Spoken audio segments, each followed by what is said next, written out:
네, 뉴정치 본색 시작하겠습니다. 저는 최경련 기자고요. 오늘도 저와 함께할 촌철살인의 논객들 소개합니다. 송영훈 전 MBC 기자, 김민아 시사평론가, 조수진 변호사 나와 계십니다. 안녕하세요. 안녕하세요. 예, 뭐 KC 인증 직구 논란이 가시지를 않는데 이거는 뭐 대통령실이나 정부에서는 이건 대통령 뜻은 아니었다. 정부가 알아서 한 정부가 실수한 거다. 뭐 이렇게 지금 이야기를 하고 있잖아요. 근데 사람들은 대통령이 하도 실수를 많이 하니까 또 그런 대통령 밑에 그런 정부인가? 이거 왜 그런 걸까요? 보통 다른 정부에서는 잘 안 일어나는 일들이 계속 반복적으로 일어나니까요. 예, 2022년, 23년, 24년까지 계속해서 일어나고 있습니다. 그러니까 의심을 안 할 수가 없죠. 그런 부분에서. 가령 지금 정부의 설명, 어제 이제 대통령실 성태용 정책실장의 설명은 예. 정부에서 TF를 만들어가지고 지금 3월부터 이 논의를 했다는 것인데 이 3월부터 쭉 논의를 하는 과정에 대통령실은 이것과 관련돼서는 지금 몰랐던 거고 또 대통령도 이 과정에 대한 얘기를 하나도 모르는 상태에서 그리고 국무조정실이 각 부처의 어떤 여러 가지 정책적인 어떤 견해나 이런 것들을 조율하는 그러한 이 단위 아닙니까? 국무조정실 TF 운영하면서 이 여러 부처들을 모아놓고 ETF를 운영을 쭉 해왔는데 거기서 이런 정책을 발표할 때까지 대통령실이 몰랐고 이 발표가 되고 나서야 발표가 된 걸 보고 대통령이 이거 왜 이렇게 했어? 발표가 나오기 전에 이 발표가 민심에 어떤 영향을 미칠 건지를 잘 생각해보고 발표를 해야지라고 질책을 했다. 그리고 한덕수 국무총리하고 주례회동을 해야 되는 날이었는데 이렇게 할 수가 있어라고 화를 내면서 주례회동을 취소해버렸다. 네. 그 얘기가 납득이 안 되지 않습니까? 그걸 그리고 정부 내에서 이걸 지금 3월부터 TF를 운영했다고 말씀드리지 않았습니까? 반대 의견이나 이런 것들이 없었느냐? 있었다는 거예요.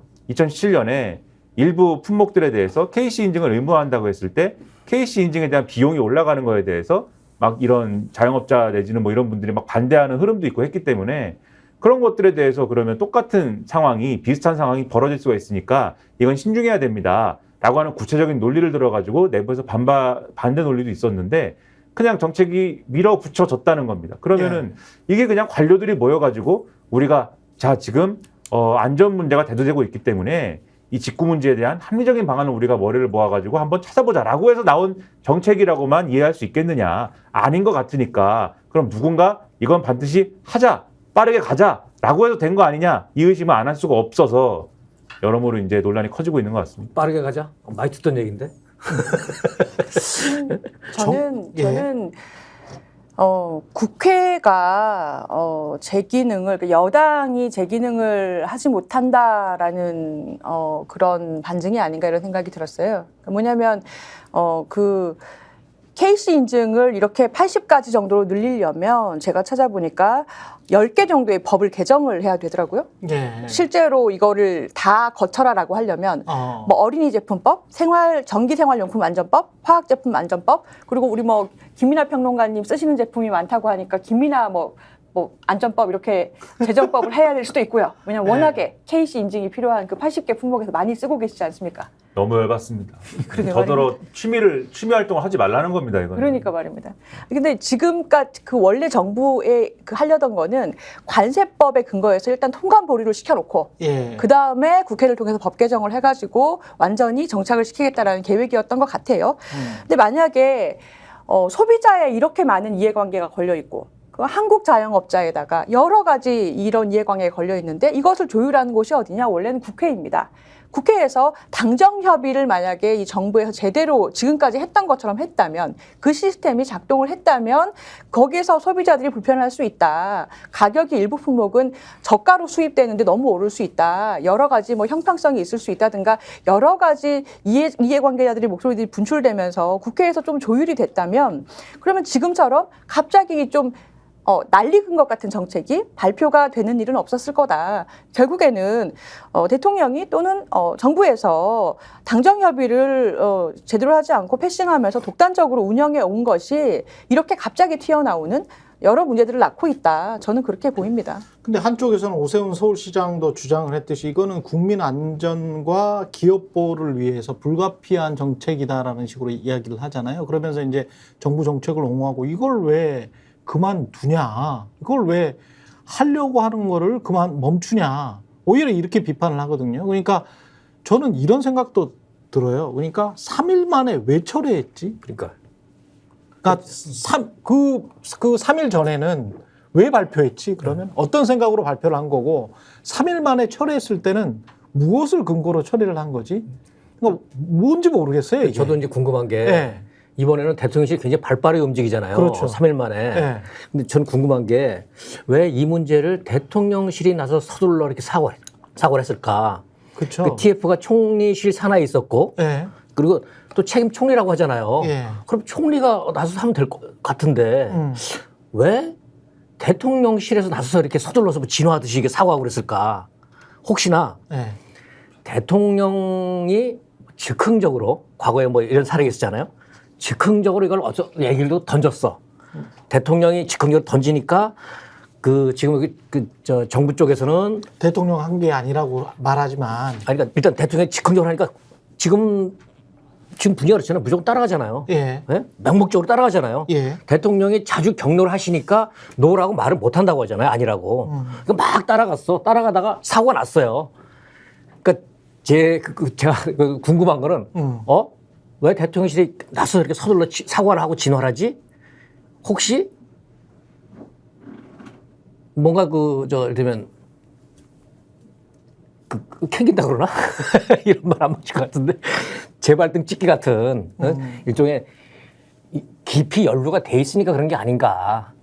근데 그런 진짜 생각이 좀 들어요. 이상한 거는 커뮤니케이션에 만약에 사전에 철저하게 조율이 된 거면 3일 만에 철회할 리가 없고 3일 만에 철회했다면 정부가 모르는 다른 거를 대통령실이 알았다는 이야기인데 또는 국민들의 반응에 아주 민감하게 반응을 했다는 건데 다른 거 같은 경우는 특검도 마찬가지로 다른 거 같은 경우는 그렇게 민감하게 반응을 하지 않잖아요. 근데 제가 의심하는 거는 이런 거예요. 한중일 정상회담이 곧 있거든요. 서울에서. 그러니까 언론에서는 잘 안 나오던데 제가 판단하는 걸로는 정부가 설익은 정책을 내놓은 데다가 이게 국제 정치 경제 구도상 중국이 가만히 있지 않거든요. 이런 상황이면 아니 80개를 KC 인증 받으라는 거는 그러면 그동안에는 수출 못 한다는 이야기거든. 그 제품들은. 그러면 사실상의 이제 수출 규제가 들어가는 거고 한국이 니들이 바이든 쫓아다니더니 미국 따라가냐? 우리처럼 큰 마켓에 한번 해볼까? 뭐 이런 식으로 갈 수가 있는데 지금 안 그래도 대통령 입장에서는 윤석열 정부 입장에서는 성장률이랄지 경제랄지 이런 것들, 인플레이션이랄지 이런 것들이 굉장히 신경 쓰이는 이 상황에서 그리고 게다가 미국 일방외교를 해가지고 굉장히 비판도 많이 받았잖아요. 그거 지금 수습해야 되는 국면이긴 하거든요. 그렇죠. 2년이 넘었기 때문에. 그래서 한중일 정상회담을 앞두고 뭔가 갑자기 피벗 플레이를 보일 수는 없고 농구에서 우리가 하듯이 갑자기 이렇게 피벗 플레이를 하기는 그분의 발목이 성치 못할 것 같고 서서히라도 돌려야 되는데 갑자기 이게 툭 붉어진 거야. 그래서 저는 중국 눈치를 본 거 아닌가라는 생각이 조금은 듭니다. 3일 만에 바로 그냥 철회를 했다는 거는 뭔가 좀 성태훈 실장도 그렇고 대통령실에서 뭔가 정부가 생각하지 않는 다른 게 있지 않나 뭐 그런 생각도 들어요. 근데 예. 그러니까 애초에 그러면 그런 이유로 그 한중일 정상회의가 갑자기 엊그제 잡힌 것도 아니고 엊그제 예. 잡힌 것도 아니고 그러니까 그런 것까지 다 감안을 해서 정부 정책이 그렇죠. 나와야 되는 거거든. 그러니까 애초에 그러면 예. 왜 했냐라는 질문으로 다시 돌아오는 거거든요. 그렇죠. 근데 저는 여기서 좀 재미있는 거는 뭐냐면 예. 다들 책임 회피를 합니다. 그러니까 우리도 이제 흔히 어떤 일이 벌어졌을 때 같이 어떤 조직이나 회사나 또는 뭐 그게 당이든 어디든 간에 같이 책임지는 구조기 때문에 또 방침이 정해졌기 때문에 할 수 없이 거기에 대해서 우리 방침이 그거지라고 고개를 끄덕끄덕하고 있지만 그 방침이 문제가 됐을 때 그 방침에 대해서 결정하는 과정에 나는 사실 책임이 없다라고 하면은 보통은 책임 회피하거든요. 근데 그 결정을 핵심적으로 관여했거나 또는 뭔가의 역할을 했던 녀석은 사실 책임 회피하기가 어려우면은 또 그 결정을 옹호하기도 하고 뭐 이래요. 그래서 그런 것 같아서 좀 의심이 드는 게, 그러니까 아까 당정협의 말씀하셨잖아요. 그 당정협의에 대해서 그럼 한 거냐 안 한 거냐. 추경호 원내대표는 한 적이 없다는 거지 않습니까? 근데 한 적이 없다는 얘기하면서 묘한 얘기를 하는 게, 뭐 실무적으로 당의 종이 쪼가리나 이런 걸 보냈을 수도 있지만 그거는 제대로 된 협의가 아니다 이렇게 얘기를 했어요. 그러면은 그 TF에서 당에 뭘 보낸 거예요, 안 보낸 거예요? 그러니까 보냈을 수도 있다는 얘기를 하는 거지 않습니까? 그러니까 보냈는데 중요하게 생각을 안 했다는 것인지 몰라요. 근데 결국은 제가 말씀드리고 싶은 거는 여당은 책임 회피하는 거거든요. 그리고 대통령도 책임 회피하는 거예요. 대통령도 나는 몰랐는데 이건 누가 했어? 라고 하면서 총리하고 주례회동을 취소하지 않습니까? 국무조정실이라는 데가 주도했는데 국무조정실은 결국 총리 밑에 있기 때문에 총리하고 주례회동을 취소하면서 총리는 뭐 한 거야? 이렇게 하는 것이고, 총리는 또 국무조정실장을 불러서 혼을 냈대요. 국무조정실장 넌 뭐 한 거야? 이렇게 혼을 냈다는 거예요. 이것도 책임 회피지 않습니까? 내리갈굼을 하는 와중에 유일하게 이건 필요한 정책이고 이거는 해야 된다고 주장하는 사람이 있지 않습니까? 오세훈 서울시장이잖아요. 예. 그리고 이 정책이 나오기까지의 벌어진 사건, 그러니까 뭐 검사를 해봤더니 유해물질이 등장을 하고 이런 것들이 참 국민 건강에 문제를 끼칠 수가 있어 라고 하는 게 어디서 주로 나왔냐면 서울시발 뉴스예요. 사실은 이게 다 서울시에서 했다는 거거든요. 그러니까 만약에 이 정책을 꼭 이게 직구 금지라는 극단적인 어떤 형태로 꼭 갔어야 되느냐는 거는 의문이지만, 이 정책의 필요성을 누군가 주장을 할 필요성이 있다라고 하면은 그거는 오세훈 서울시장이었을 수 있다. 이 맥락상 그런 의심이 드는데, 여기에 더해가지고 최근에 또 재밌게 보고 있는 현상 중에 하나가 홍준표 시장이 갑자기 뭐 TK를 통합을 한다고 하잖아요. 아, 예. 대구하고 뭐 경북을 통합을 하면 뭐 엄청난 시너지가 난다고 하는데, 사실은 좀 이 수원이 고향이고 서울에 살고 있는 제 입장에서 보면 예. 그게 무슨 얘기지? 사실 이런 의문이 들거든요. 예. 갑자기 무슨 말씀이지 뭐 저게? 그렇다 치고. 네. 근데 그 얘기를 홍준표 대구시장이라는 대구시장이 혼자 막 하고 있으면 이제 그렇구나 하는데, 대통령이 지원해 준다는 거잖아요. 대통령이 지원해 준다는 것이고, 홍준표 대구시장을. 홍준표 대구시장의 그러한 구상을 대통령이 백업해 준다는 것이고, 그리고 행안부에서 그걸 또 철저하게 또 그걸 잘할 수 있도록 도와줘라 이런다는 거 아니에요? 나랑 엉망이란 얘기야. 그러면 좌충우돌해 그냥. 평론가의 이 뇌피셜, 뇌내망상, 이 뇌내망상입니다. 뇌내망상에서는 지금 지자체장을 하고 있는 차기 대권 주자들은 지금 당권이라든가 이런 거에 도전할 수가 없잖아요. 그리고 대통령 입장에서는 이 지자체장들하고 관계를 잘 풀 수 있는 수단이 여러 가지가 있거든요. 결국 지자체장이 잘하기 위해서는 대통령하고 관계가 좋아야 되잖아요. 근데 이 사람들은 또 차기 대권 주자지 않습니까? 자신이 컨트롤할 수 있는 대권 주자들이에요. 그래서 이 컨트롤할 수 있는 대권 주자들이 필요하거나 요구하는 어떤 부분에 대해서는 적극적인 어떤 정책 필요성, 정책 수요가 있다고 판단하는 부분이 있는 것 같고, 근데 당은 지금 당권을 겨루는 사람들은 지금 유한나라고 하잖아요. 유승민, 한동훈, 나경원. 근데 이 사람들은 각각의 거리의 차이는 있습니다만 어떤 형태로든 다 윤석열 대통령하고 약간의 거리감 또는 먼 거리감을 지금 가지려고 하는 사람들인 거잖아요. 예. 그래서 이런 부분들이 있고 또 각각의 대권 주자지 않습니까? 그래서 제가 볼 때는 오세훈과 홍준표도 마찬가지고, 그러면은 지금 말대로 하면 오세훈과 홍준표 지자체장들은 윤석열 편이고, 유한나는 거기에서 약간 반윤이라고 하기는 힘들지만 비윤이고 뭐 이렇게 되는 거예요. 당권에 도전해야 되기 때문에 이 사람들은 비윤 쪽으로 흘러가는 그 흐름이 있는 강물에 지금 실려 있는 것이고, 예. 지자체장들은 지자체장이기 때문에 윤석열 쪽으로 흘러가는 강물에 몸을 실어 있는 것인데, 예산이라도 계속 따내야 되니까. 그렇죠. 그래서 예. 뇌내망상은 그 흐름 속에서 어느 한 시점에 어느 톱니바퀴에 이 직구금지가 걸려 있는 거 아니냐, 이런 의심을 갑자기 했다. 네. 그 좀 전에 책임 회피 얘기했잖아요. 그 생각이 들었는데, 만약 이 사안을 어떤 실무나 어떤 관련 부처에서 그 내부에서 기획을 하고 그 기획을 해서 기한을 하고 올려서 결재받고 이렇게 됐다면 그럼 문제가 생기잖아요. 그럼 이건 누구야? 누구 책임이 안 하면 책임자 나오잖아요. 아, 제가 뭐 이래 나올 겁니다. 근데 맨 위에서부터 즉흥적으로 해 이렇게 내려오잖아요. 그래서 문제가 생겼단 말이에요. 그럼 이건 누구 잘못이라고 하면 제가 했으면 되겠습니까? 다 위 쳐다볼 거 아니에요. 그렇죠. 다 위를 쳐다보는데 위에서는 총리한테 뭐라고, 총리는 밑에 내라고. 자, 그러니까 즉흥적으로 지시가 떨어져서 실무를 그쪽 따라갔을 뿐인데 결국 책임 문제 나오니까 예? 책임지는 사람은 없고.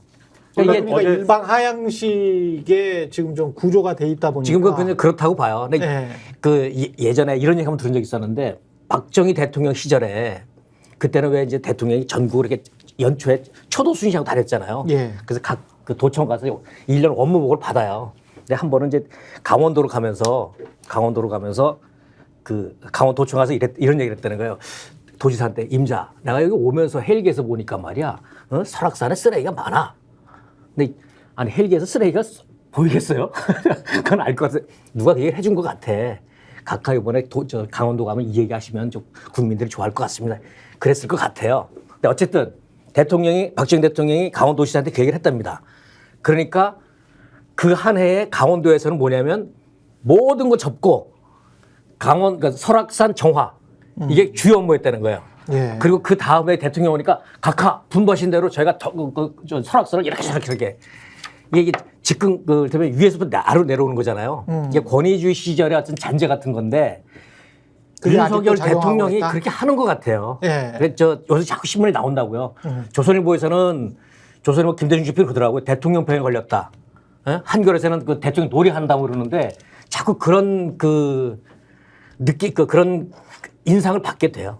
그러니까 어제도 말씀드렸듯이 이게 취미를 공유하는 커뮤니티 이런 데서 이 직구 금지 때문에 난리가 나서 그러니까 이 사람들이 평소에는 뉴스에 관심이 없지 않습니까? 근데 이게 본인 일이 되다 보니까 전화를 걸은 거예요. 관세청에도 걸고 국무조정실에도 걸고 평소에 국무조정실이 있다는 생각도 잘 안 하는 분들인데 그렇죠. 그게 보도자료가 국무조정실 명의로 나왔으니까 국무조정실에도 걸고 뭐 온갖 군데 전화를 걸었는데 제대로 명쾌하게 설명을 못 하더라는 겁니다. 근데 이게 제대로 그전부터 논의가 차근차근 잘 돼서 이러저러한 논리로 이런 대책을 하기로 한 거면 공무원이 그것도 직접 전화 걸어서 또 중앙부처에 있는 공무원이 담당을 또 전화를 막 돌려가지고 담당하는 사람을 돌려줬을 것인데 그 공무원이 이거 설명을 뭐 못할 이유가 있겠습니까? 그러니까 아래서부터 올라간 정책이라면 그렇게 될 수가 없는 그렇죠. 거예요. 그러니까 이거는 자기들도 왜 이걸 해야 되는지 이렇게 하면 문제가 발생할 것을 알면서도 뭔가 해야 되는 뭔가 목표가 있고 목적이 있다는 것은 있는데 나의 목표와 목적은 아닌 것을 하니까 벌어지는 일이 아닐까라는 의심이 있는 거고. 그러니까 위에서 시키니까 한 거예요. 그렇죠. 그러면 위에서 판단했을 가능성이 있는데 위에서는 그럼 왜 판단했을까를 생각해 보면 그 위가 누구야? 그러니까 저는 이제 그게 위라고 기자들이 그거 좀 취재해 봤으면 좋겠어. 여기서 위라고 하면 국무조정실의 위라고 하면 총리랑 대통령밖에 없는 거잖아요. 그러니까요. 근데 예를 들면 대통령이나 총리가 직구에 관심이 평소에 있어서 이걸 뭐 직구에 관심이 있어가지고 이걸 뭐 이랬겠습니까? 근데 한덕수 총리처럼 부자고 뭐 보스턴 레드삭스만 찾는 사람이 뭐 중국 직구 하겠어요? 근데 예. 최근까지 직구에 관심이 있었던 사람은 오세훈 서울시장이라는 말씀을 제가 드리는 거죠. 그러면 예. 이게 예를 들면 지금 그렇지 않아도 대통령 입장에서는 또 리바이벌 하자면은 요 대권 주자들에 대한 관리 수요가 있는데 오세훈 서울시장이 그런 것들에 대한 얘기도 하고 원하고 하면 대통령 입장에서는 별로 직구에 대한 관심이 없잖아요. 예. 오세훈 서울시장이 이런 거 얘기하고 이런 뭐 요구도 하고 뭐 이런 거 많이 얘기하던데 그거 어떻게 하면 돼? 요렇게 했으면 요런 방식으로 꽂았으면 그런 시나리오? 정책이 이렇게 갔을 수도 있겠다. 그런 의심도 들었다라는 말씀 드린 거죠. 총리는 사표는 냈었으니까. 예. 서울시에서 지금 하고 있는 정책이 뭐냐면은 예. 그 4월부터 해외 온라인 플랫폼 안전 대책이라는 걸 발표를 한 다음에 그래서 플랫폼 그러니까 유해성을 확인이 된 제품을 정보를 공개하고 신고를 받고 뭐 이런 그 대책을 실시를 하고 있어요. 예. 근데 그게 반응이 좋은 거죠. 적은 비용으로 이런 플랫폼 중에서 문제가 많은 제품, 이 제품 써보니까 좀 손도 시커매지고 이상합니다라는 걸 신고를 받고 그걸 공개를 하고 그리고 검사 비용 같은 거 좀 지원할 수 있는 시스템도 마련하려고 하고. 사후에 그렇게 규제하는 거는 올바르다고 봅니다, 저는. 예. 그냥 사전에 이걸 했다는 게 문제가 되는 거지. 사전에 80개 품목을 뭐 수출 제한 뭐 이게 문제가 되는 거지. 사후에 그렇게 소비자들한테 이렇게 받고 이런 거는 적극적인 행정이죠. 서울시에서 하는 것 중에 아마 그것도 있을 거예요. 거기에서 좀 더 나간 거지. 그것도 있을 거예요. KC 인증을 받는 거에 대해서 지원해 주는 게 아마 있을 거예요. 서울시에서 해주는 게. 그러니까 이런 것들에 대한 연결고리가 아마 왜곡된 형태로 이상하게 올라가서 이상한 형태로 지시됐을 수가 있다. 그런 의심입니다. 의심. 그런데 이제 여기서 좀 놓치고 있는 게 오세훈 시장도 놓치고 있고 대통령은 원래 생각이 없는 분이니까 그렇다고 치고 보스턴 레드삭스나 뉴욕 양키스 좋아하는 한덕수 총리가 있는 국무조정실에서 놓치고 있는 거가 미중 그 무역 갈등이 벌어지고 있으면서 미국에서도 지금 자유무역 자체에 관해서 자유무역이 뭐야? 우리는 그냥 보호무역 할 거야. 너희들처럼. 아시아 너희들 국가처럼. 그 아시아 너희들 국가에 사실 중국이 필두지만 한국, 일본도 다 들어가 있어요.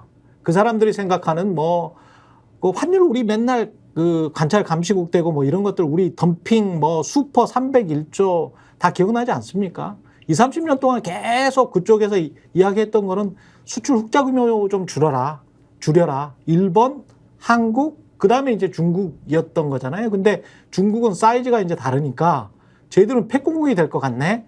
라고 하면서 또 다른 무역 분쟁이 일어난 거죠. 근데 이제 어떤 측면에서 보면 세계를 경영하는 차원의 미국 국내 정치용으로 미국 애들이 하는 거하고, 예? 세계 경영의 그 기조 속에서 우리가 어떻게 균형 해결을 하고 어떻게 줄맞추기를 하면서 그러면서도 미국과 중국 사이에서 다 이득을 취해야 되는 우리의 입장에서 어떤 비전과 방향성을 제시하는 거하고는 전혀 다른 문제거든. 근데 이 KC, 이거 KC 인증 다 받아. 라고 해버리면 우리가 지금 마켓이 안 그래도 미국 빼고는 중국이 제일 큰데 수출 마켓이 거기다가 중간재 수입이나 이런 것까지 생각을 해보면 아직도 여전히 중국이 1등이거든요. 우리 수출입 대상 국가로는. 그러면 중국과 관련해가지고 아주 세밀하고 정밀한 어떤 산업정책이나 무역정책, 외교정책 이런 걸 해나가야 되는데 그런 것이 전혀 없이 KC 인증이 확 들어온 거야.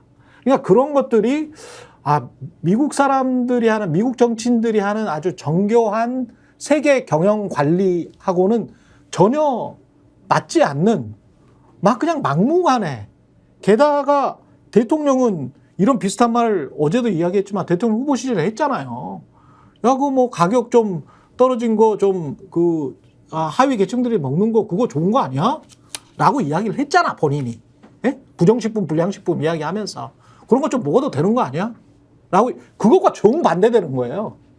지금 이 조치는. 저희 취미 커뮤니티에서 이 정권을 공산당 정권이라고 욕하고 난리가 났습니다. 그렇죠. 공산당이라고 하고 있어요, 지금. 그렇죠. 공산당이 이미지가. 그러니까 더 혼란스러운 거야. 좀 전에 네. 윤석열 대통령 후보 시절에 한 얘기 중에 중국 청년들은 한국 청년 싫어한다. 한국 청년들도 중국 청년 싫어한다. 이걸 어디 가서 얘기했냐면 그 서울에 있는 그 주미 상공회의에서 암천 가서 얘기를 했어요. 그 미국 상공회의에서 직접적으로 할 필요가 뭐가 했단 말이에요. 제가 보기에는 이번 이 사태에도 기저에는 반중 정서가 깔려 있다고 봐요. 그렇습니다. 이념이 제일 중요하다. 네. 그리고 가치 배경 그런 기저는 깔려 있는 거고 그러다 이게 어떤 충돌이 어디서 났냐면 나도 몰랐는데 해외 직구하는 소비자들이 이렇게나 많은 거야. 예? 많죠. 엄청나게 많은 거예요. 네. 섣부르게 던졌다가 이게 때문에 반발 여론이 엄청나니까 후다닥 놀라갖고 소통한다 그랬잖아요. 후다닥 그래서 이참에 대통령이 소통하는 모습도 보여주자라고 그랬던 것 같아요. 대통령실에서 복귀 좀 해봤으면 좋겠어요. 어디서부터 발언해서 왜 이리 되는지 한번 복귀 좀 제대로 했으면 좋겠어요. 네. 그래야지 재발이 안 되죠. 맞는 말씀입니다. 근데 여기서 지금 이것이 어떻게 됐느냐, 절차도 계속 취재가 되고 있고, 대권 주자들, 당권 주자들, 이제 멘트도 다 취재가 되고 있고 그런데 놓치지 말아야 될 건 결국에는 소비자, 특히 어린이들 안전 문제예요. 그렇죠. 그러니까 KC 인증이 처음부터 왜 필요해졌느냐. 복잡한 문제지만 사실 여기서 우리가 얻어야 될, 지금 얻어내야 될 게 있다면 이 안전인증 후속 대책은 뭐냐는 겁니다. 그렇죠. 이 수입되는 물건들 그렇죠. 중에서 아이들 완구 같은 거 물고 빨고 하는 거요. 그렇죠. 옛날에 슬라임 같은 거 지금도 굉장히 유행하잖아요. 근데 그렇죠. 그거 보면은 중국산 이게 안전한지 모르겠어요. 애들이 막 손으로 만지고 하는데 그러면은 KC 인증을 80개에 전부 다 받도록 해라라는 이런 어떻게 보면 단순 무식한 정책 말고 중국에서 수입되는 게 작년에 찾아보니까 중국에서뿐만 아니라 어쨌거나 해외 직구로 수입해서 들어온 물품이 작년에 4천만 개래요.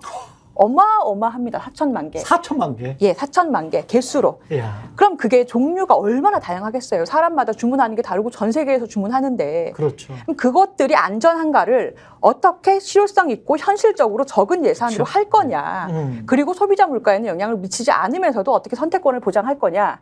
그것에 대해서 정부가 대책을 내놔야 된다는 겁니다. 네, 그렇습니다. 네, 네. 네. 그런 차원에서도 아까 똑같이 이제 다시 한번 말씀드리지만 미중 무역 갈등을 조절해 나가면서도 국내의 인플레이션 악화에 관해서는 또 어떻게든 방지하려고 하는 바이든 행정부의 또 보관들이 있거든요. 근데 이거 같은 경우도 만약에 중국이랑 무역 분쟁이 일어나서 중국의 싼 제품들, 그중에서도 괜찮은 제품들이 있을 거 아니에요. 그러면 그것들을 막아버렸을 때, 그리고 싼 제품이 B2B로도 들어와요, 중간재가. 그래서 국내 기업들이 굉장히 좀 힘들어지고 있는 건 사실입니다. 근데 이제 그거를 막아버렸을 때 기업들의 비용 측면들, 국내 기업들의 비용 측면, 그리고 소비자가 너무 고물가에 시달리는 측면. 그러면 결국은 우리 이 정부, 보수 정부의 특징이 그거잖아요. 야, 모든 거는 자율주의 시장 경제지. 그러면 기업 경쟁력을 강화하는 수밖에 다른 게 뭐가 있겠어. 이렇게 지금 나와야 되는 거거든. 근데 오세훈 시장이 하는 말은 국민 안전은 그래, 맞아. 그래서 사후 규제라도 철저히 해. 그럼 무조건 찬성. 근데 기업 보호를 이야기를 하고 있잖아요. 그렇죠. 기업 보호를 이야기를 하고 있으면 그래? 그러면 그건 프로텍셔니즘인데 보호무역주의인데 그러면 그게 자유당 정부가 하는 일이야? 원래 공화당 정부가 하는 일이야? 당신들의 이데올로기야? 그건 아니잖아. 그러면 거기에 대한 설명이 있어야 되는 거거든. 그러니까 이제 사람들이 혼란스럽고 커뮤니티 게시판에서는 야, 이거 공산당 정부 아니야? 라고 이야기를 하는 거는 본인들이 이제까지 선전해왔던 야, 이러면 공산당 빨갱이야. 라고 했던 짓을 본인들이 하고 있으니까 사람들이 반발을 하는 거죠. 예. 지금 말씀하셨듯이 예. 안전성 문제면 어제도 예. 말씀드렸습니다만 제가 좋아하는 레트로 게임기에 들어가야 될 그 작은 캐퍼시터라든지 스프링이라든지 케이블이라든지 그런 거를 막지는 말아야 될 거 아닙니까? 그건 아이들이 갖고 놀지 않잖아요. 작은 무슨 콘덴서를 갖고 그렇죠. 또 납땜해 갖고 붙여야 되는데 그걸 애들이 갖고 놀지 않지 않습니까? 그건 숙련된 우리 레트로 게이머들이 장갑 끼고 다 하는데 그거를 뭘 막습니까? 근데 그거 80개 항목이 된 이유가 지금 말씀하신 대로 안전성 플러스 우리 기업 보호가 같이 있기 때문에 그렇죠. 그래서 80개 항목이 된 거거든요. 근데 지금 말씀하셨다시피 이 논리의 핵심 고갱이 씨앗은 오세훈의 서울시장에 그대로 있어요, 지금.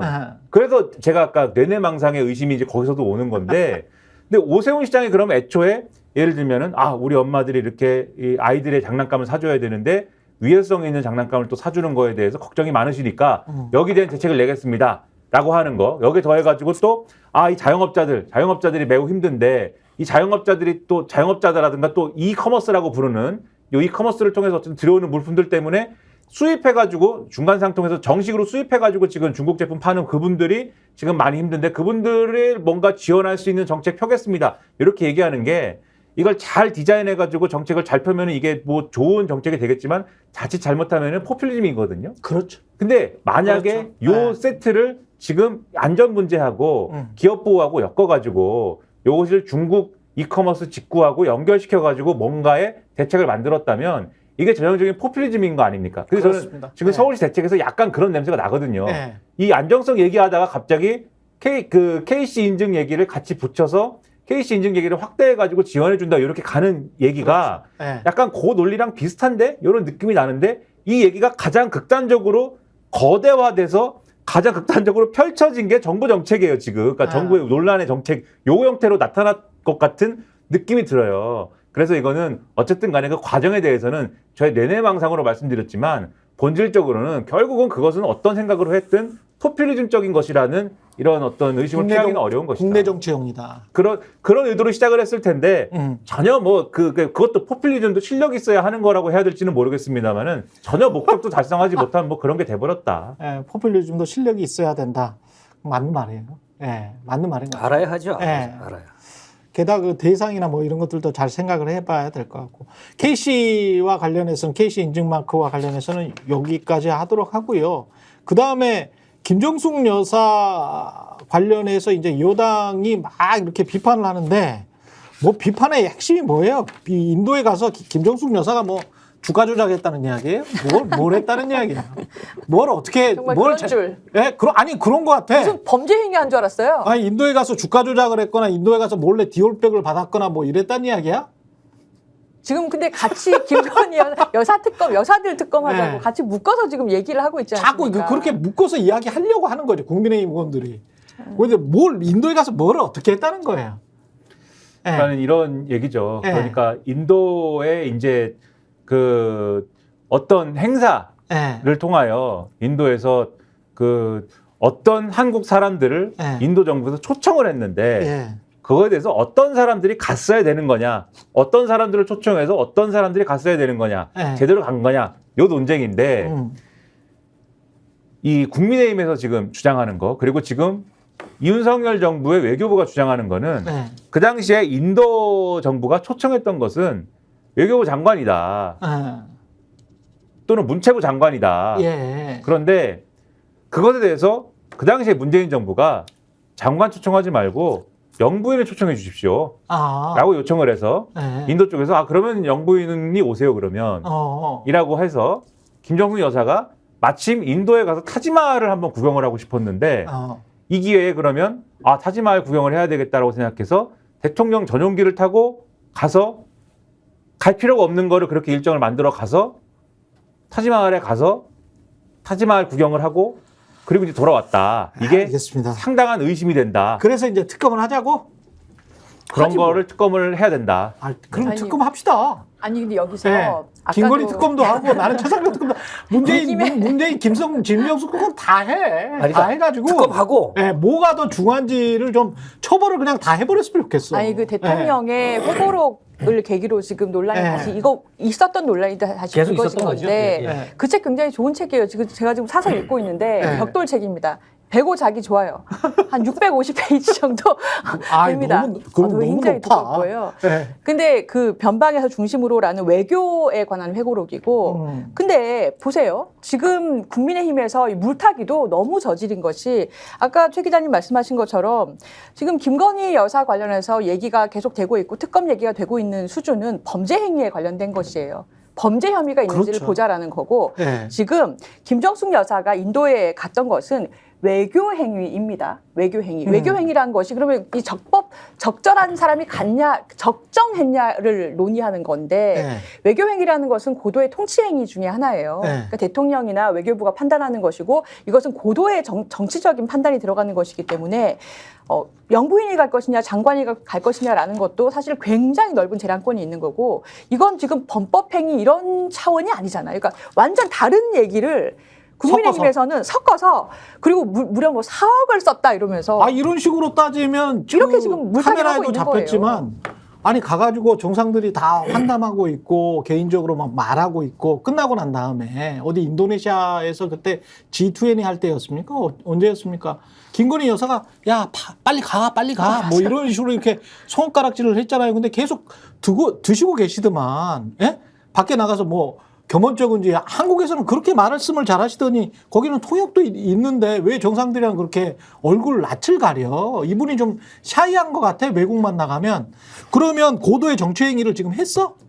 두 분이 가가지고 그다음에 이혼모 그 전 비서관의 그 아내 있잖아요. 신모 씨 자생 한방병원 딸 왜 데리고 간 거야?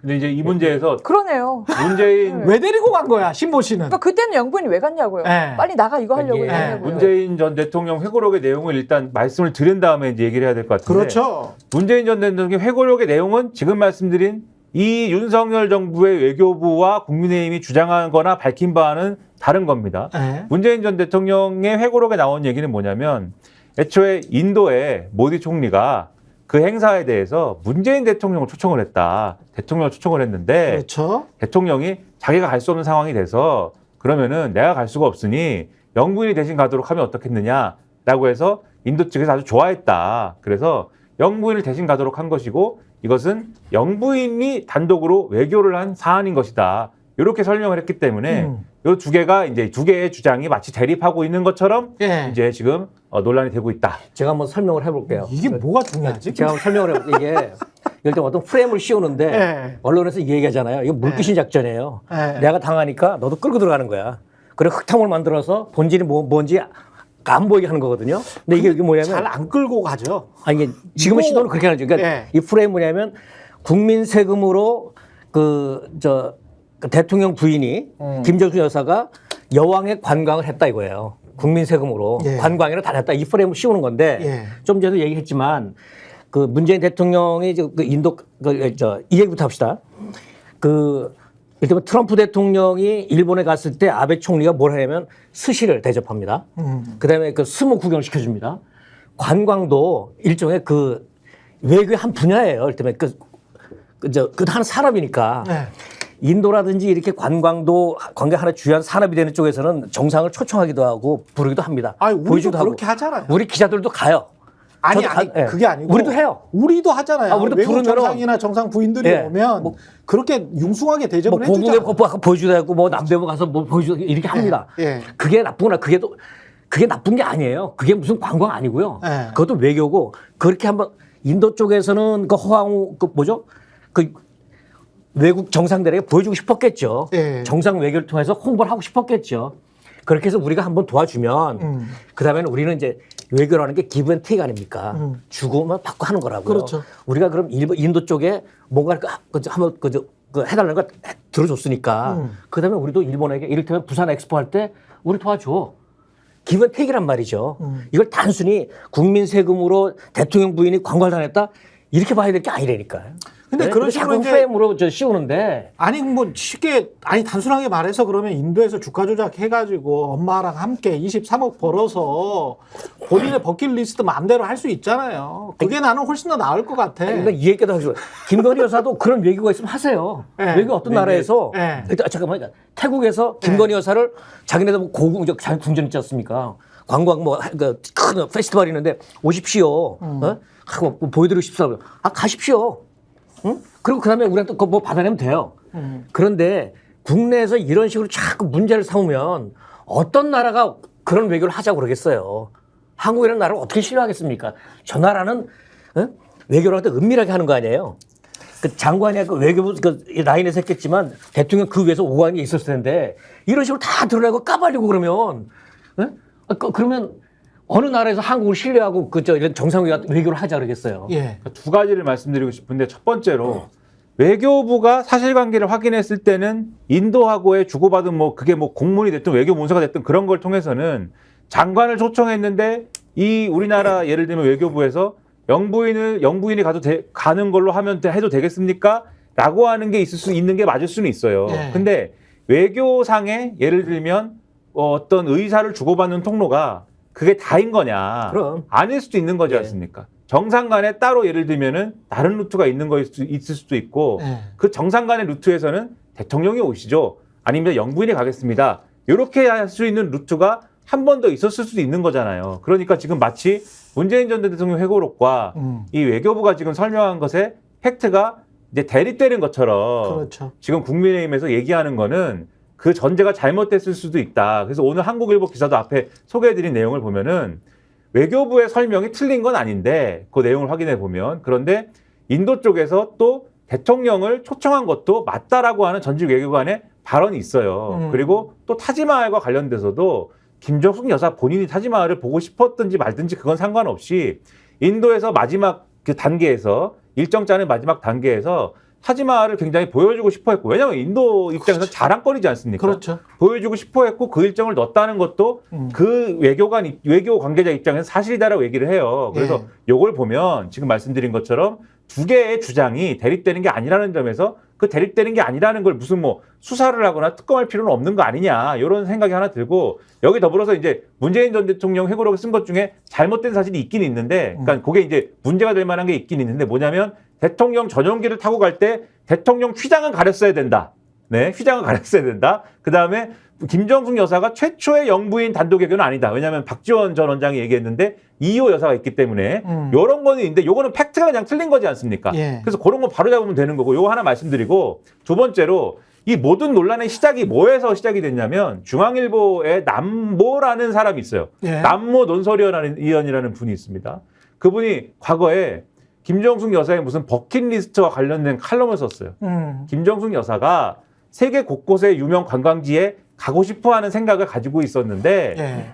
문재인 대통령의 정상외교에서 이 정상외교 일정을 같이 가면서 그러한 관광지를 일부러 들른 것 같다. 예. 얘기를 그 의혹을 제기를 하면서 그러면서 쓴 얘기 중 하나가 이 타지마할 얘기였어요. 중앙일보의 비난 기사에서 가지고 온 거군요. 이게 언론이 예.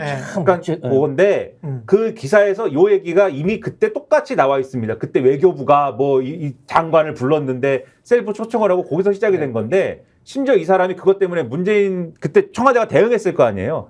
대응한 거를 언론 탄압이라고 그래가지고 책을 쓰고 이랬거든요. 책을 쓰고 이래가지고 그때 뭐 난리가 났는데 그 사람이 그러면 그런 책을 쓰고 해서 윤석열 대통령의 대선 캠페인에는 도움이 됐겠죠?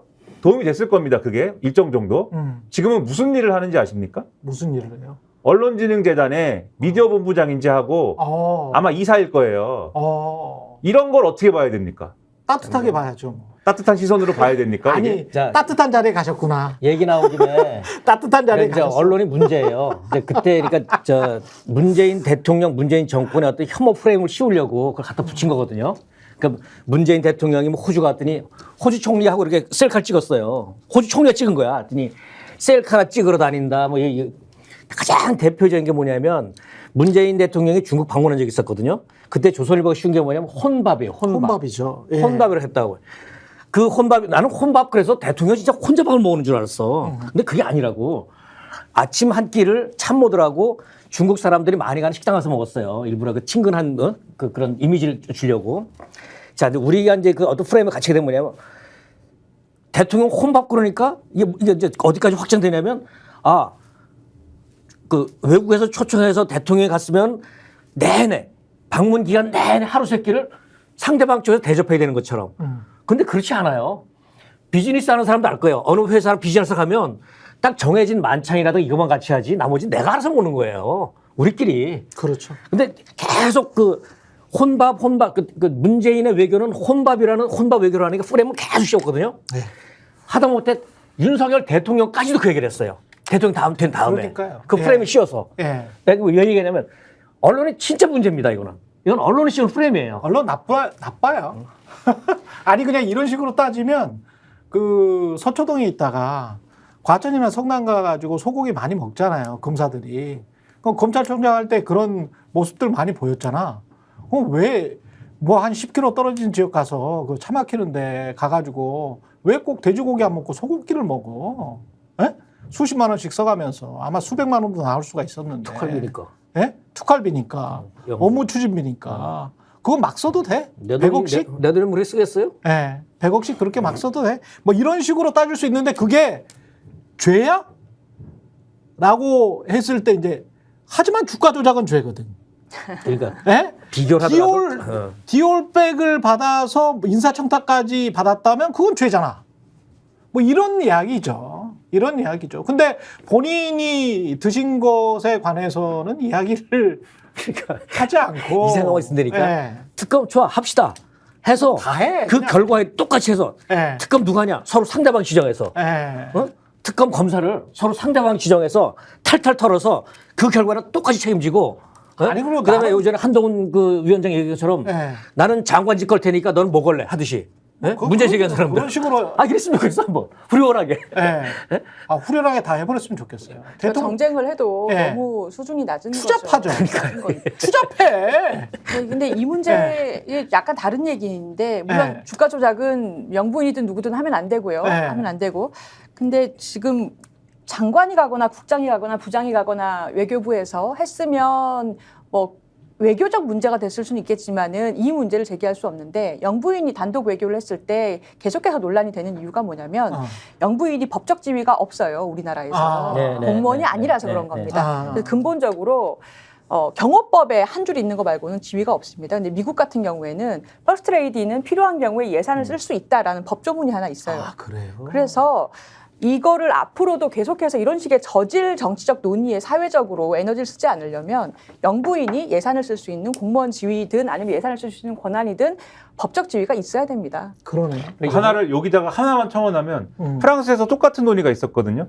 프랑스 사람들은 반대쪽으로 달려갔습니다. 맞아요. 영부인한테 우리 세금 왜 써야 되느냐. 영부인이 우리가 선출한 적도 없는데 이러면서 들고 일어났거든요. 사회적 합의를 한번 해봐야 되는 것 그렇지. 같습니다. 그러니까 이번에도 이게 인도 갔을 때 아예 그렇게 하든지. 대통령 그러면. 부인 자격으로 예. 간 게 아니라 방문 단장 이런 타이틀을 줬을 거예요. 예. 또 그 민간인도 뭐 할 때 뭐 특별 뭐그저 무슨 뭐 방문 단장 하고 그러잖아요. 그렇게 했을 겁니다. 정부가 국무회의에서 최상병 특검법 제2요구안을 상정했으니까 이제 거부권 수순으로 가는 거네요. 네, 거부한다는 거죠. 야. 뭐 상정에 심의했다.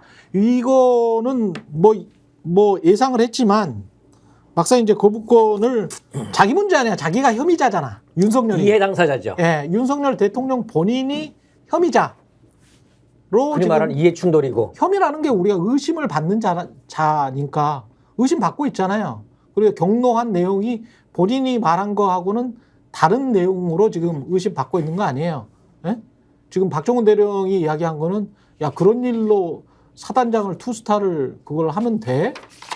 이렇게 경로했다고 하는 건데 본인은 그 경로가 아니고 야 그렇게 무리하게 수색을 하면 됐어? 라고 국방부 장관을 훈계했다라고 하는 건데 야, 이거를 굳이 상정을 정말로 하네요. 아 하지. 이게 근데 하고도 남지. 예. 도이치모터스 특검법하고는 다르지 않습니까? 이게 홍준표 시장이 이거는 뭐라고 이제 말할까? 실드를 칠지. 저도 그 단어 쓰려다 말았는데 실드를 칠지 너무 궁금한데요. 예. 뭐 와이프 하나 못 지켜주는 사람이고 상남자 뭐 남자냐 이렇게 얘기했는데 이거는 본인이 피의자가 그렇지. 될 수 있는데 예. 본인이 권한 남용이라든지 수사 방해 같은 게 될 수 있는데 예. 본인에 관련된 수사를 지금 하지 말겠다라는 거부권을 행사한 건데 되게 그거는 이제 쪼잔하게 되는 건데 상남자와 반대되는 찌질이. 하남자인가요? 찌질이. 그거 다른 대목이 다른 단어가 있어요. 저는- 상남자의 반대는 찌질이. 저는 이거는 네. 진짜 좀 법학자들이 따져봐야 된다고 봅니다. 그러니까 지금 이 정부 들어와서 거부권 행사가 너무 많은데 본인에 대한 특검에 대해서 거부권 행사하는 거는 헌법에서 정한 거부권의 권한을 저는 벗어난다고 봐요. 거기서 그러라고 지금 거부권 줬냐고요. 그러니까. 이거는 사실은 대통령이 행사할 수 없는 거부권이라고 그렇죠. 봐야 되는 거 근데 아닌가 거부권을 싶습니다. 행사하면 이 거부권 자체에 관해서 본인 내용인데 이걸 거부권을 행사했으니 이거는 위헌 소지가 있다라고 해서 탄핵으로 갈 수가 있을까요? 어떻게 보세요? 최상병 사건과는 별개로 그 진실 여부와는 별개로 어떻게 그럼 보십니까? 법적 판단이 필요한 거 아닙니까? 그리고 정치적으로야. 정치적으로도 근데 여론이 절반이 넘을걸요? 탄핵해야 된다는 여론이?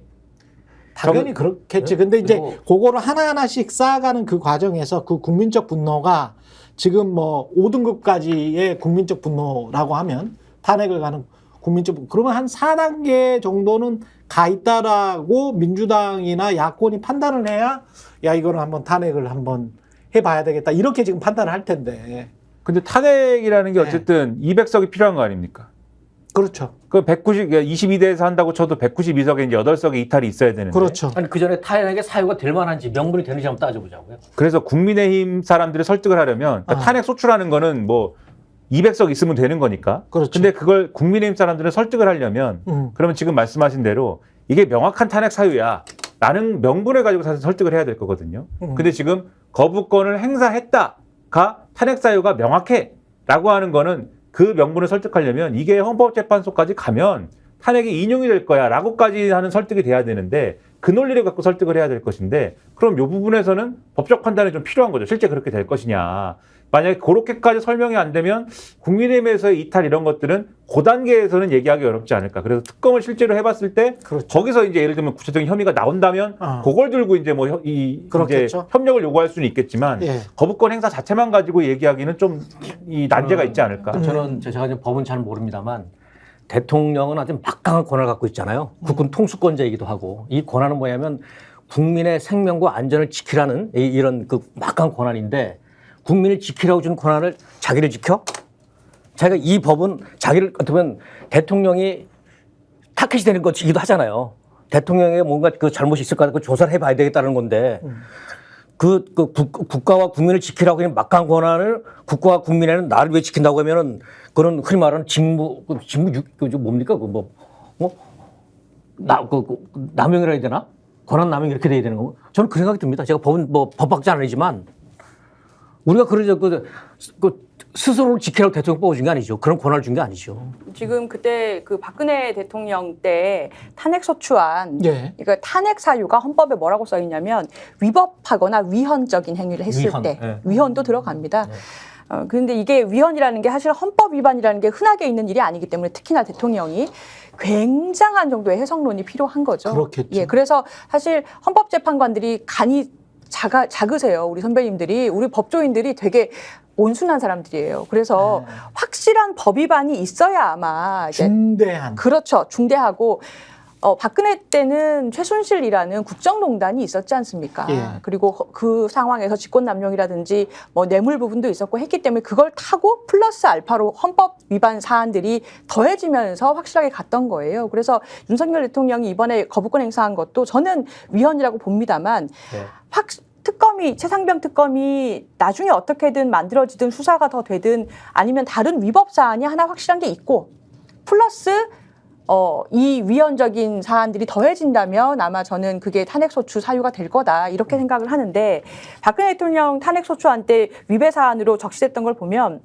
국민주권주의 위반, 대의민주주의 위반, 국무회의에 관한 규정 위반 그리고 직업공무원 제도 위반, 이게 최순실 관련해서 재산권 보장 위반, 뭐 언론의 자유 위반, 뭐 이렇게 해서 헌법 사유 위반이 쭉 있었고요. 법률 위반 사안은 재단법인 미르하고 K스포츠 설립할 때 모금 행위 관련돼서 뭐 직권 남용을 했다든가 억지로 모았다든가 그리고 특정범죄 가중처벌 뇌물 혐의, 최순실 등에 대해서 특혜 제공했던 것은 여러 가지 뭐 뇌물죄나 강요죄나 그리고 문서 유출 행위가 있었어요. 그러니까 법률적으로 완전히 죄가 되는 것들, 그 재단 관련해서 뇌물죄라든지 직권 남용이라든지 뭐 공문서 조작이라든지 이런 부분이 있었고 플러스 알파로 위에서 들었던 이런 여러 헌법 위반 사유들이 있었습니다. 아니 위헌 헌법으로 치자면 지금 우리나라 언론 현실이 어떻습니까? 그 표현의 자유, 언론의 자유 다 억압당하고 있지 않습니까? 집회 결사 자유도 집회 제대로 못하지 않습니까? 또는 위법 오늘 보니까 그 김호중 가수 음주 뺑소니 예. 이 일이 아주 어떻게 보면 재밌게라도 흥미롭던데 말이죠. 이 사람 처음에 거짓말했잖아요. 됐지만 안 마셨다. 내가 운전한 게 아니다. 예? 조선일보 기사가 재밌게 났어요. 이번 사태에서 보여준 거짓말, 버티기, 동정심 유발. 이게 대통령이네. 디올백 예. 때 어떻게 했죠? 거기다 대입시켜봐도 다르지 않아요. 예. 바이든 날리면 때 넣어도 다르지 않아요. 여기서 뭐냐면 김호중 본인만이 아니라 이 소속사 대표 등 관계자들이 조직적으로 대통령과 대통령 부인과 대통령실 관계자들과 한번 대입시켜 보자고요. 똑같네. 이원석 검찰총장이 이 얘기를 했답니다. 이 행위는 김호중의 이 행위는 사법 방해다. 구속사유에 해당한다. 생각해 보니까 생긴 것도 좀 비슷하게. 김호중 씨 팬덤이 굉장히 예. 튼튼하다고 하더라고요. 그래요? 예. 예. 제가 조심해야 되나? 예, 잘생기셨다고 굉장히 좋아하신다고. 예. 아, 그 윤석열 대통령이랑 될 바가 아닌가? 아니고 여기까지 하겠습니다. 예. 예. 나중에 뭐 60 넘으면 또 그렇게 될 수도 있는 거니까. 자, 가볍게 얘기하자면 핑계를 뭘로 대냐면 예. 여야 합의가 안 됐다잖아요. 여야 합의가 안 되니까 패스트트랙도 뭐 여러 가지 한 거 아닙니까? 아니 지금 그 국힘 여당이 소수 여당이 100석 아니라 50석이라도 10석이라도 나 합의 안 해. 그럼 못 하는 거예요? 근데 나 이거 논리적으로 말이 안 되는 것 같아. 민주당이나 야권에 점잖으신 분들 중에 이런 분들도 꽤 많이 계세요. 또 탄핵하는 거는 너무 그렇죠. 예. 이제 너무 그런 정서도 헌정사에 이건 너무 창피하지 않아. 그러니까 제일 좋은 건 사임을 하는 게 제일 좋아. 대통령이. 그래서 쭉 닉슨처럼 워터게이트처럼 지금 거짓말로 거의 판명 난 거는 꽤 있거든요. 김건희 주가 조작 사건 중에서. 그러면 이제 그런 것들이랄지 최상병 특검 같은 경우도 그 말을 회피하고 사실상 거짓말 한 거잖아요. 예? 저는 그렇게 판단을 합니다. 아직까지 이제 완전히 뭐 거짓말이다 이렇게 확정적으로 말하기는 힘들지만 김건희 주가 조작 사건 같은 경우는 2차에는 관여 안 했다고 했는데 2차에는 분명히 또 계좌가 이용됐기 때문에 그런 것들도 있고 그다음에 수천만 원 뭐 피해만 봤다 그랬는데 그 장모와 부인이 23억 수익을 봤잖아요. 그러면 팩트와 다르잖아. 그럼 본인이 의도했건 의도하지 않았건 간에 거짓말을 해버리게 된 것이고 그 이후에 이거를 김건희 특검을 또는 김건희의 수사를 계속 막고 있는 것 같잖아요. 그러니까 핵심은 대통령이 김건희나 본인을 지키기 위해서 뭔가 집권 여당을 동원하고 또는 검찰을 동원해서 이거를 권력을 사유화시키고 있는 것 아닌가라는 구체적인 증거 같은 거나 증언 같은 것. 가령 뭐 고위 전직 검찰 간부가 전화해가지고 막으라고 했어. 라고 이런 게 뭐 나와준다거나. 그러니까 여기에서 한 발 더 나가서 김건희 주가 조작 의혹 사건의 실체나 최상병 관련해서 사단장 보직 해임시키고 이 사단장을 어떻게 투스타를 막아주려고 했던 것에 왜 이유가 뭔지 요 실체가 안 밝혀진다고 하더라도 그 과정에서 대통령이 개입을 했다라는 그 구체적인 뭔가만 나오면 그 국민들 가만히 있지 않을걸요? 그럼요. 그리고 이번 사건은 네. 보수 보수 쪽에서 보기에는 진짜 군인은 저 박정훈 대령이에요. 네. 그리고 임성훈 사단장 같은 사람은 보수에 맞지 않는 사람이에요. 국가안보 뭐 이런 여러. 그리고 좀 전에 그 얘기하셨잖아요. 보수 진영 내부에서 어떤 그 기류 같은 게 저도 그런 얘기를 들었는데 뭐냐면 이번 총선에 200석 턱 밑에서 탁 멈춘 거는 또 탄핵하자니 창피하잖아요. 몇 년 사이 또. 그렇지. 네? 그러니까 그래서 마지막으로 기회를 한번 더 주자. 대통령이 대호각성하고 환골 탈퇴해서 아니 그럴 일은 네? 없어. 아니, 그럴 일은 없다니까. 그래서 절대 이제 멈췄는데 이거 아니 2년 동안 꾸준히 봐왔고 이분이 절대 그럴 일은 없어. 이럴 때 나오는 얘기가 난감하네. 저도 몇 번을 제 TV에서 그렇게 좋은 마음으로 이렇게 선한 마음으로 이분을 이해하려고 하고 어떻게 좀 바꾸셨으면 전체 나라를 위해서 좋겠습니다라는 말씀을 많이 드렸는데. 그래서 그러니까 이게 이분은 마지막 기회를 줬는데 그 안 받아주면 이거 제일 좋은 게 그냥 사임하는 거야. 적절한 시점에 사임하는 게 저는 능력도 없어. 제가 보기에는. 네, 그렇다고 봅니다. 제의 요구안은 의결이 됐나 봐요. 의결이 됐어요? 그런가 아, 봅니다. 네. 그렇군요. 그건 되게 무책임해. 하는 게. 그리고 그냥 모르세요. 하셨네요. 예, 자기 이익과 관련해서 철저히 자기 이익만 추구하는데. 이분은 변호사입니다. 윤석열 변호사. 윤석열 네. 변호사. 본인과 배우자의 배우자를 변호사. 변호하는 네. 변호사. 선임된 거예요? 상남자 예. 예. 본인과 배우자를 변호하면서 네. 또 이 코바나 법무법인? 슈퍼 울트라 전관이어가지고 예. 전관이 또 모든 또 이런 법적인 울타리나 이런 걸 넘나들잖아요. 야, 이름도 좋다. 이름도 좋다. 코바나 로펌으로 해가지고 서초동 아크로비스타 바로 옆에 거기 검찰청 앞이거든요. 예. 거기다 개업하면 되겠습니다. 무슨 삼권 분립의 위배 소지가 크고 뭐 이런 야당 단독으로 강행 처리를 했고 특검 후보 추천권을 야당에게 독점적으로 부여한 게 문제라고 이 한덕수 총리가 얘기를 하면서 제2요건 행사 필요성에 대해서 얘기를 했다는데 그거 다 논리가 맞지 않는 얘기라고 앞서도 말씀드렸고 언론에서도 억지입니다. 역대 특검 처리된 사례를 봐도 여야 합의가 없이 처리된 특검도 있고 야당이 특검 2명 추천해갖고 대통령한테 1명 고르라고 한 특검 처음도 아니고 2번, 3번씩 있었고 다 있었던 일인데 왜 새로 뭐 세상 처음 태어난 사람들처럼 그러냐. 딱 한마디면 돼요. 뭐냐면 내가 떳떳하고 당당하면 못 받을 이유가 없어요. 그렇지. 왜 남들 다 받은 맞아요. 거를 왜 혼자 못 받겠다고 하냐고 얘기할 수밖에 없는 거죠. 이게 뭡니까 이게. 실체가 더 드러나면 생각해보니까 변호사나 개업하라고 하는 말도 덕담이네. 왜냐하면 개업 못해요 만약에 죄가 있으면. 그렇지. 그렇죠. 집행유예 이상 받으면은 네. 집행유예 기간 끝난 다음에 3년 동안인가 변호사 못합니다. 그렇지. 아니 지난번에 최강욱 의원 같은 경우에 국회의원직도 박탈됐지만 지금 변호사도 못하세요. 변호사를 한 4년인가 못 하시대? 예. 예, 그래가지고 무슨 뭐 수입이 하나도 없어.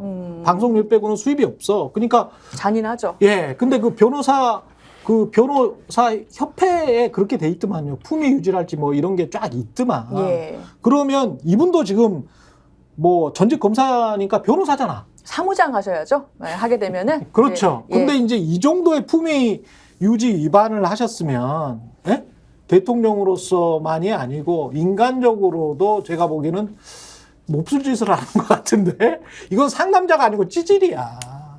자기 요새는 인터넷 밈인데 예. 상남자의 반대말 하남자라고 유행을 시키고 있습니다. 하남자. 그러면 저도 이제 하남자로 가겠습니다. 상남자 가지고 근데 뭐가 하남자. 딱 분명히 오질 않네 하남자 그러니까 뉘앙스는. 아니 근데 자기 이익 챙기려고 거만하게 거부권을 행사하는 거는 정말 찌질이 아닙니까? 정말 찌질하지. 그러니까 뭐가 이래? 떳떳하고 당당하고 왜 거부하느냐. 네. 이런 질문에서 어떻게 답변할 거냐고요. 그렇죠. 법꾸라지예요, 법꾸라지. 법꾸라지 찌질이. 거기 뭐 예. 삼권 분립이는 뭐 거창하게 얘기할 거 없이. 대통령에 관해서 2년 동안 하여간 많이 참아주고 어떤 격한 언어나 순한 단어를 좀 자제하고 순한 단어를 많이 쓰려고 했는데 이분은 이런 격한 단어나 좀 저질스러운 단어가 어울려. 아니, 근데 저질스러운 언행을 굉장히 많이 해. 저도 TV에 가면, 예. TV 방송에 가면 예. 굉장히 순화해서 많은 말씀 드립니다. 이렇게 그렇죠. 해주시길 바라고, 그렇죠. 저렇게 해주시길 바라고, 변화를 바라고 있고, 기대하고 있고, 근데 그 수준에 맞게 대우를 해줘야 돼. TV에서 다 잘려갖고 이제는 그런 말씀도 드릴 수가 없어요. 저는 이제 수요일 날도 잘리고 이제 TV가 하나도 없습니다. 이제 아, 저는. 좋습니다. 좋습니다. TV에 나가지를 않아요, 이제. 예. 스픽스와 최경영 TV에 전념하시기 바랍니다. 예, 여기까지 정치본색 하겠습니다. 송영훈 기자, 김민하 평론가, 조수진 변호사였습니다. 고맙습니다. 네, 뉴 정치본색 저희는 내일 다시 돌아오겠습니다. 고맙습니다. 저희가 얘기할 때 오셔가지고 라이브로 관전하시기 바랍니다. 반드시 주변 사람들 데리고 오시기 바랍니다. 구독, 좋아요, 알림 설정 해주시기 바랍니다. 좀 살려주십시오, 저 좀.